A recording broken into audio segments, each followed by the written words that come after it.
ветерот кој што значително се засили ја загрозува безбедноста на хеликоптерите, поради што се принудени во овој момент да се повлечат.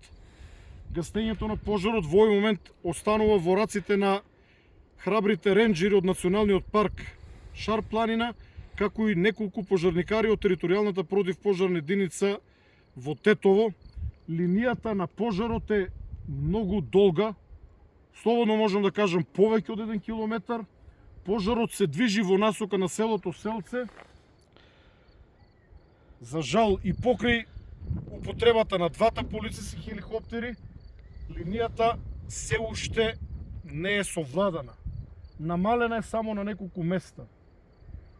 Се работи за тежок пожар, несвојствен за овој период од годината, затоа што вегетацијата е зелена, но има многу сув горлив материјал на самата подлога и бидејќи сега се враќаме од самата линија на пожарите, можевме да забележиме дека горат натрупани суви лисја кои што се паднати долу на земјената подлога, но дел од самите дрва поради температурата се палат, некои се оштетени, а има и целосно изгорени дрвја.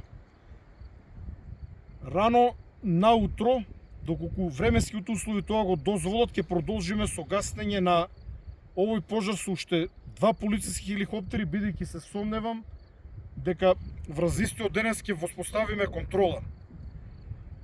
Единствено нешто за кое што можам да бидам убеден е дека овој пожар нема да го загрози селото Селце, затоа што со паѓањето на температурата, паѓањето на ноќта, неговото горење значително ќе се намали, а во текот на ноќните часови и раните утрески часови поради росата тој целосно спласнува, но по покачувањето на дневните температури истиот повторно се разгорува.